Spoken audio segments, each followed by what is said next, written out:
So I want to talk about winning the crucial pricing conversation and what that looks like, how it affects your business, and really take a look at where things go wrong in the conversation.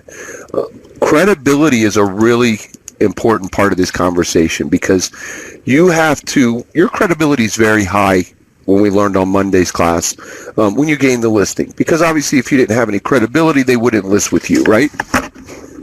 So they decided to list with you. Your credibility is high. They trust and believe in you. But I'm going to tell you, it's going to quickly diminish as you go through the process. Anybody that's had a listing for 60 to 90 days knows somebody that was once your friend and you guys were on the same page, you're now polar opposite. And that's just because of the communication and the lack of credibility elevated at that high level, and that's where we talked about the credibility roller coaster. But the number one there says credibility is the ability to elicit belief. They got to believe you. They got to trust you. How do we build and establish our credibility? How do all great crucial conversations begin? Really starting from the heart, being open and honest, and what is paramount to every crucial conversation. So we're going to kind of break those things down a little bit, take a little deeper look at them. Your personal credibility is really going to stem from knowledge, research, experience, and achievements. You really want to you can't go in and say, I feel this is what we need to list a house at, or believe this is what we need to list a house with. This is what I think we need to do. You need to have the knowledge and the research and the credibility to be able to demonstrate why this house needs to be priced this way, why we need to have a lockbox, why it needs to be accessible, all those different things that you'll have in your toolbox in order to gain those listings. And of course, your experience becomes very key.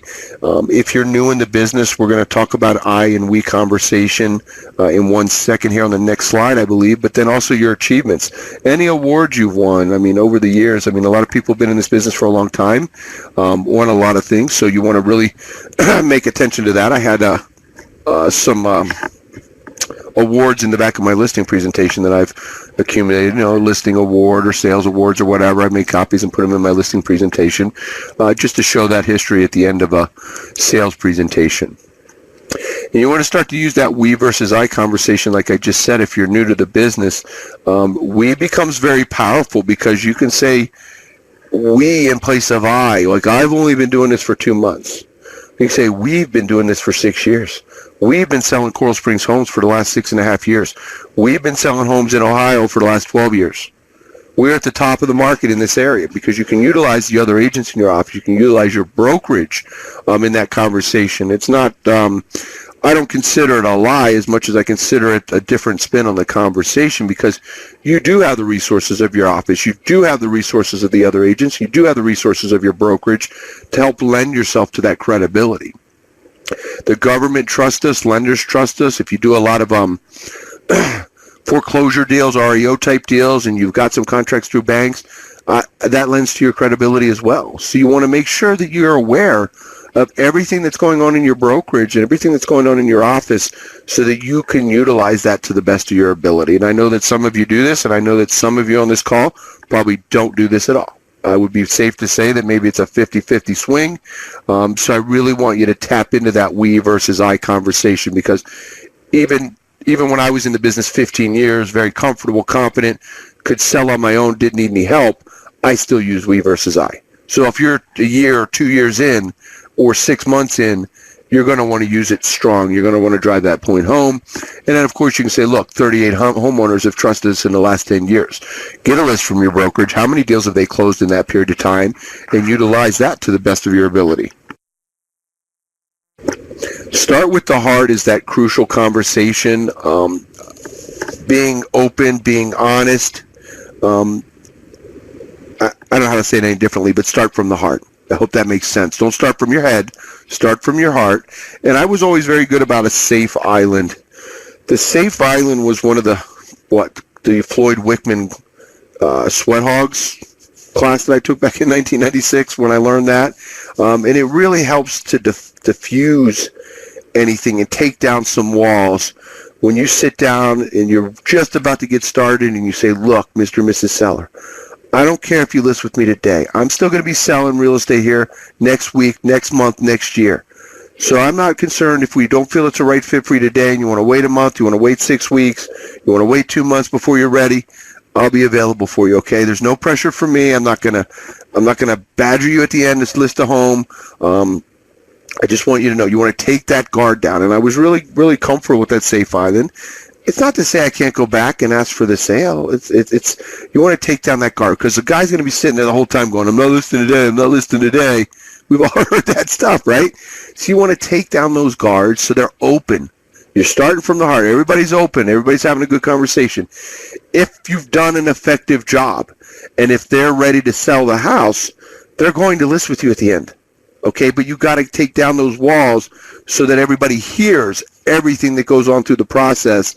Everybody's on the same page. Everybody gets all the same information so that you can arrive at that successful signing of the listing contract at the end.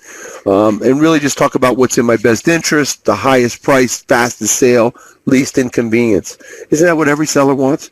How do I get the highest possible sale price in the shortest amount of time? Once you solve that problem, you're in pretty good shape, right? So that's what we're going to talk about today, moving through this. And you want to know that we're going to make it as inconvenient as possible for them. We're going to make it as painless as we can. We all know that it's a stress to sell a home, and you want to demonstrate to them that you got that covered. So this is really where I start at the beginning. I mean, I may do a nickel tour, and I encourage you to take our listing class, how to build a bulletproof listing presentation, because we really drive these points home much quicker of how to effectively go through every step, from the initial call to the CMA to showing up at the door, pre-listing drop-offs, doing a little nickel tour, then the safe island, and then into the listing presentation. So there's a lot of steps, but we're kind of accelerating it for this class. But I encourage you to take that class because it really talks to you about how to get that nickel tour, set up that little warm and fuzzy's going to go around. Oh, you're a golfer? Oh, yeah, I just went out to Colorado and golfed. Oh, you got puppies? I love puppies. Building that little relationship, taking down some of those walls, sitting down in a comfortable place, husband and wife all together, and then further take down those walls. Safe island for them right off the bat. So you haven't really hit any kind of grind at this point. You're just trying to make them feel comfortable, and then you move through your presentation. It works very, very effectively. Hopefully some of you are doing it, and hopefully the rest of you are going to start doing it real quick. Most agents are trained to do a CMA sort of like this, kind of getting that side-by-side comparison of all the different homes out there. Looking at them really in a nice tight view, seeing the differences, seeing the bedrooms right next to each other, seeing the square footage, seeing the actual cost per square foot, the whole 9 yards, and taking a look at it, and that's great. Okay, that's a great CMA for that neighborhood. But there's going to be a couple other things that you need to take into account that I would submit to you. There's going to be some other variables that come into play that you may or may not be aware of. So I think that that's where something that we've got to look at adding. And that's why I created that link, because when I get done with this, people are going, oh, can you send me that slide? And I'm like, okay, so here's the slides for you. But when you start looking at this, you may want to maximize your screen, guys, because it gets pretty hard to see. It's even hard for me to see at this point. So I might be getting too old, man. I may maximize my screen as well. But you can take a look at that. In the top right corner, it says maximize. You can always hit restore to get back to the chat box. If you take a look at this pyramid and take a look at the four different sections, starting at the top, 400,000, 385, 365, 349, and look at the amount of people under each one, that's going to represent to you what could be those showings, people coming through the house and interested in the home. Above retail pricing. So if you should be at 365 to 380 and you go 4, here's what we can expect, Mr. and Mrs. Jones. 97% of these people are dissatisfied with their realtor. They shoot the messenger. Okay, we always say don't shoot the messenger. Well, understand that if we go up and start tipping up toward this price, that's what's going to happen. 60 to 90 days, the frustration level intensifies. 0 to 5 showings per month. We got to average 3 to 4 a week, guys. 3 to 4 a week is where you need to be. Very little feedback or interest from buyers. Realtors use your house to justify value in other homes, and then high online traffic with little or no click-through. You get down to the 385 box, you see a few more people there. 72% of this group are dissatisfied. 175 days average on the market. 5 to 10 showings per month. So again, we're getting maybe 2 to 3 maybe a week if we're lucky. Limited feedback, high online traffic, no click-through. Then you get at-market hard pricing, that 365 number. And look, you got a great deal of people there.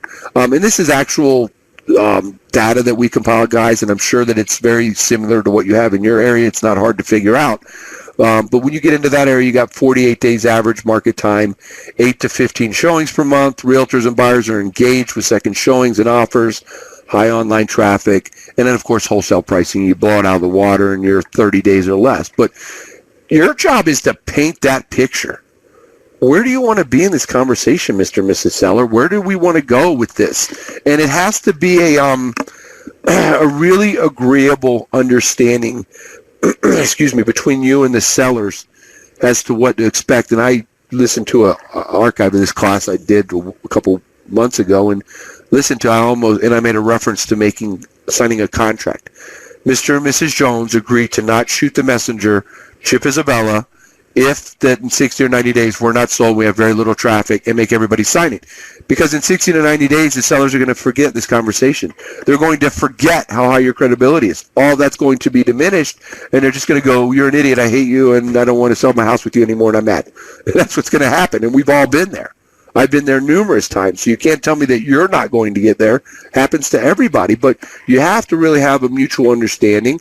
And if somebody says, look, I want to go $400,000, I don't need to move in the next 6 months, well, you're going to take a 6 or 9 month listing, price it up there, write it into the contract that seller agrees, he's 15 to 20 grand overpriced, wants to try it at the higher level before you adjust the price, really make some special notes of it, and educate everybody in the process. Okay, don't just go out and take the list and say, I'm going to work really hard for you, because that's what's going to happen. I had a very, I don't know if he's on today, but a very active participant in the Works platform. I'm not going to mention his name, but he put out onto the social media sites that going, realtors drive me crazy, and he probably used a few more adjectives, but him and another guy were going up against listings. He had attended the classes, and he's really been a student of the game of real estate and knew where this house needed to be priced, and somebody else went in and undercut him, let him go up 15 grand on his price just to gain the listing, and then he's going to hope to get a price reduction in 6 to 9 weeks or 2 months, whatever that looks like. And he was just very frustrated because he goes in and he's honest. He's open. He's honest with the guy. He started from the heart. This is where we need to be. Somebody else goes in and gets a little less honest just to gain a listing. And I understand that business, and I used to love to go head-to-head with people. But I would go head-to-head at the price I needed to have it. If I needed to stretch it 10 grand, we would have that conversation. But in some cases, I would write a built-in price reduction into the listing agreement. I would sign the paper to reduce the price based on the conversation. So if he goes, look, I'm going to try it at $400,000 for 30 days, and if it doesn't work, I'm going to drop it to $385. And I would pull out a price reduction form. It's a one-piece document, and I would go, you know what, I'm fine with that. Let's go ahead and start it at 4. Let's go ahead and do this. Don't shoot the messenger. I'm telling you straight up. If I'm wrong, I'm wrong. I'll apologize, and we get $395 or $400 for this house.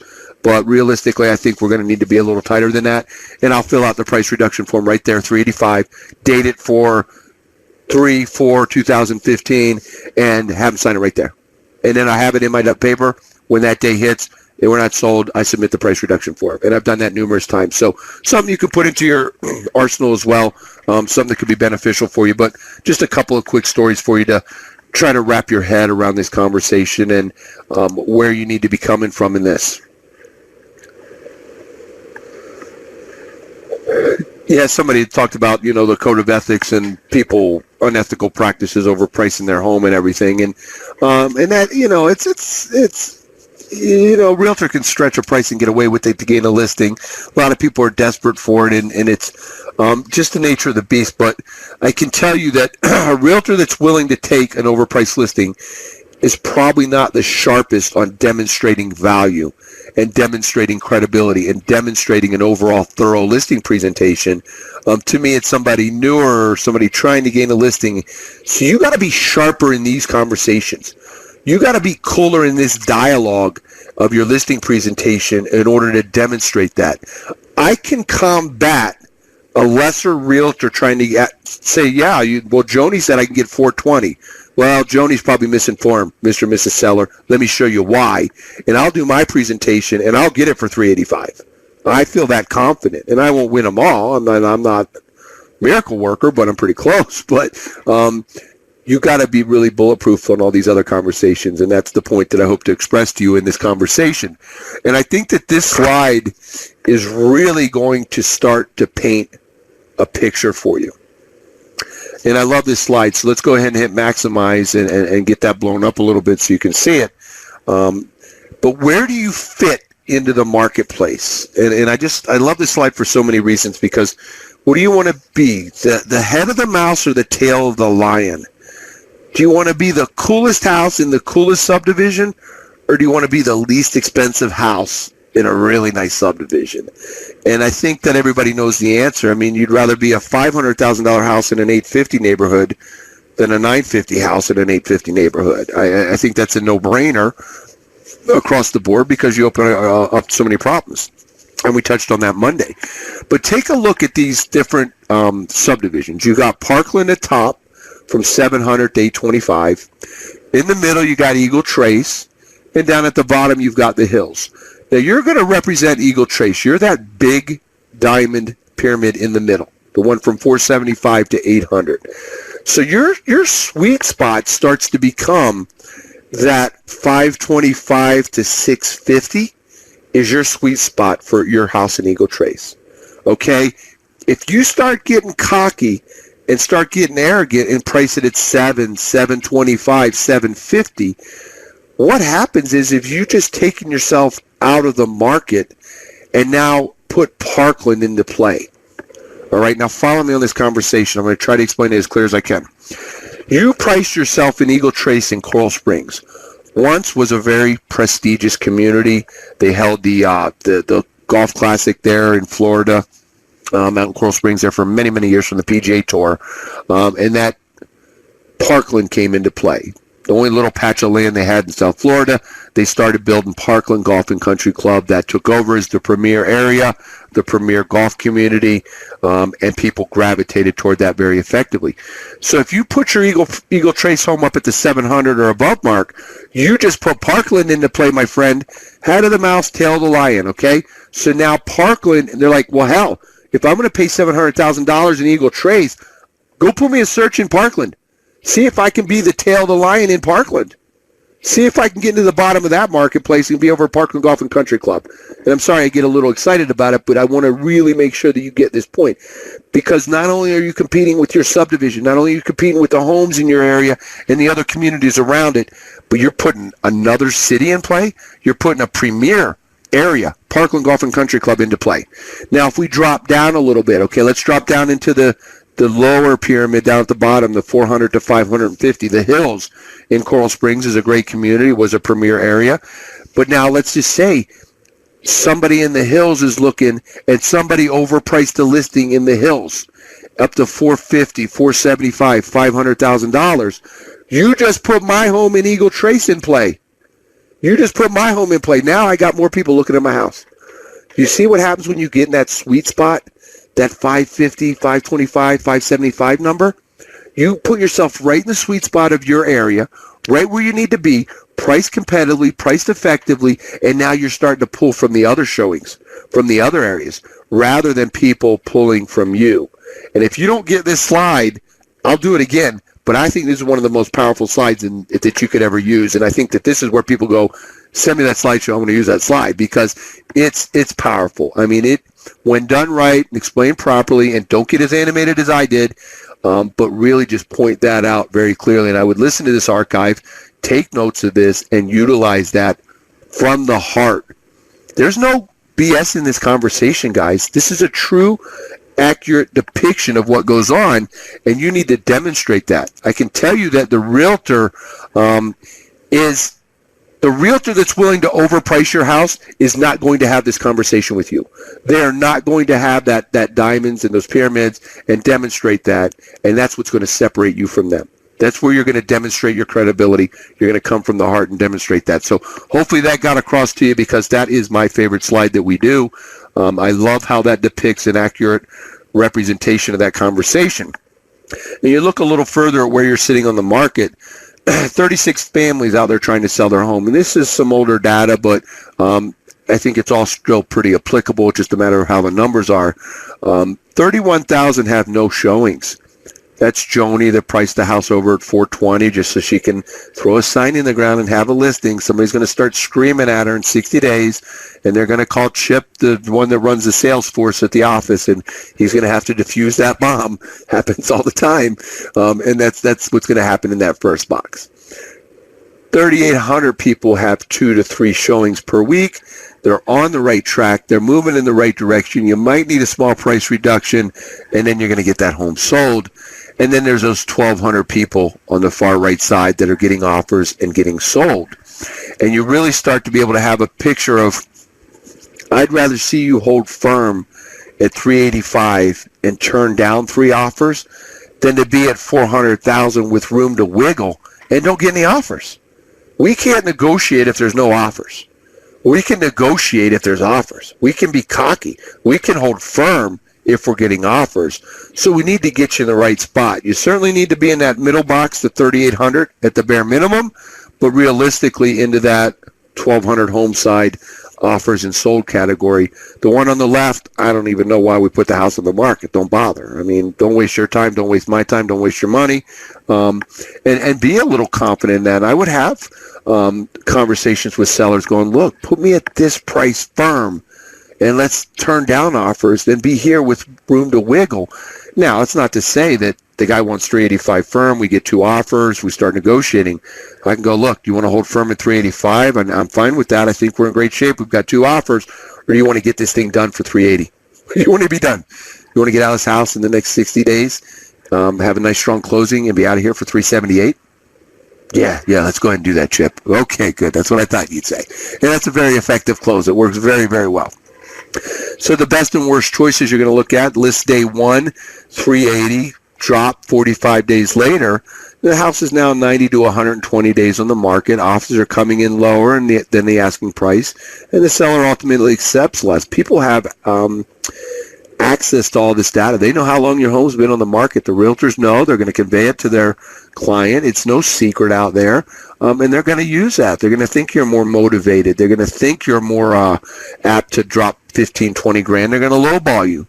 And then if you look at the next option, list day 1, 349 firm, you're the hottest home on the market, attract the most qualified buyers right away, confident in your upcoming move dates. I mean, you're done. You're out the door. So you got to really start taking a few of these things into account when you look at it. You really don't want to start you don't want to start hedging your bets in these conversations, because what you're doing here in battling the market is the same thing that's happening where you want to move to, and the homes are being battled and played the same way. Maybe your dream home is being sold as you speak while you're trying to negotiate for 10 grand. You're trying to hold on for $10,000 so you can put some pavers in the driveway when you're missing the opportunity on your next home. And when you get down to brass tacks, what is $10,000 going to effectively change on your mortgage? $150 a month? $200 a month is going to be the difference in that conversation when you get right down to it. It's like making a conversation on buying a car. Do you want to get the nav for $2 grand and change your payment $40 a month, or not get the nav and go buy a garment for $100? I mean, it really becomes that kind of a conversation, and where the value comes into play. When you're talking about your house, $150 a month in your payment, sure, it's $100, it's $150 plain. Is it worth it to get caught up in going another 60 to 90 days, paying 3 more mortgage payments on this house, letting people track through your home, all this accessibility issues, people calling you to show it at 8 o'clock, 9 o'clock at night, having to clean constantly? Does it all become worth it? You got to kind of have that question, answer those questions with them. So when you look back at this, I hope it paints a little more picture of where where you want to be in this market, how you want to effectively price yourself. And I think that this is those 2 slides that we had, the one pyramid with all the different subdivisions, and this one are the ones I would place in my listing book, the ones I would have out there. Demonstrate those values. Let them know the same battle that you're raging here is raging on in their new subdivision that they want to move to, in Parkland Golf and Country Club where they've always wanted to be, in Coral Springs and Wyndham Lakes, whatever it is, it's raging on there as well. We need to do the things we need to do here effectively so we get this home sold, get you out of here, and go get you your next dream home where you want to be. So again, looking at some of these breakdowns here, you'll start to see some of these conversations, and this is what we just went over, but I want to show you really paint a picture for you here real quick. 419 wants to move in 6 to 12 months. Plain and simple, flat out, it's going to take you that long to get anywhere with this if you maintain your credibility. 399 wants to move in 3 to 6 months. 375 at hard market pricing wants to move in 60 to 90 days. And if you look at it, it represents these top three slides that we just did in this pyramid thing. You know, your 400, your 385, your 365. That's your three different sections right there that we just went over in that slide, and what that looks like. And I've taken 6-month listings before, guys. I mean, I'm sorry, that's a ridiculous statement. I used to take 90 to 120-day listings. Okay, I used to be very confident. The market was different then too, and I started in 97 when it was a regular market, went into the 2000s where it was very aggressive, and then came out of that. But then I would take a lesser listing because I was confident what I can do, and I know if we priced it effectively, I'd get it sold. And I've taken 6-month listings on some of these more ridiculous ones, and I've taken 9 to 12-month listings as well. With a clear understanding. And in the same token, I've walked away from listings. I'm going, look, we're going in the wrong direction. We're not on the same page. We're moving in different directions. You're going left. I'm going right. I just don't think that we're going to be able to help each other out here. And I that's fun for me. When you're able to fire a seller, so to speak, and walk away from a deal, and I'm not saying that you're going to do that. You may do that once a year, all right? But sometimes that happens. You're going to look at that. But you've got to just... And I was open and honest. I wasn't mean about that conversation, and they appreciated where I came from. I'm like, look, you're going to find 12 other realtors that don't want to play around with this for 8 months with you. And I said, when all that goes bad and you're ready to get serious, you want to call me, I'll come back in and we'll sell the house. So kind of be open and honest with everybody in this conversation, and let them know where you're coming from. The estimated net sheet, hopefully all you guys use this. The estimated net sheet really just breaks down all their closing costs, what their doc stamps are going to be, what their document prep and closing costs are going to be. And it paints a picture of what they're going to net. So hopefully that there's not any new conversation to people. Everybody uses that, I hope, or some variation. So let's do some math and see what you're going to walk with at the closing table. And what price would you like me to calculate this? The actual sale price at, or what do you want to do? So when you start looking at 419, right? This guy wants to really try to push the envelope. We're still having some of these conversations. You're going to do an estimated net sheet. It's going to show he's going to get $40,000 at closing. Minus, if we take 415, he's going to get the difference, whatever that makes look like. So he's going to get 40 grand, let's say. That number is going to be in his head for the next 60 days. 40 grand, 40 grand, 40 grand, 40 grand, 40 grand. He's always going to go to sleep at night and wake up in the morning thinking about 40 grand he's going to net. So you're painting an unrealistic picture. We know he's going to try to list it at 419, which is 20 to 30 grand over, and he's going to get 40 grand for his house. All that's a lie, though. All that's a facade. It's not going to happen unless we get lucky. And how many times do we get lucky in this, guys? I don't know. Not too often in this. It's going to need to be at 399.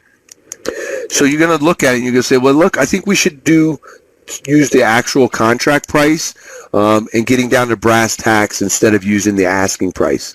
All right, really paint a realistic number for this gentleman. I'm sorry, for the sellers. And this is a really great opportunity for you to go back in and look at the comps. Let's go take a closer look at the comps. You can go back at this point, revisit the pyramid, revisit the other subdivisions very softly, very smooth, I guess, would be the way, from the heart. Demonstrate to them, look, realistically, here's where we're going to need to be. If we're at 4, we're going to start putting Parkland into play.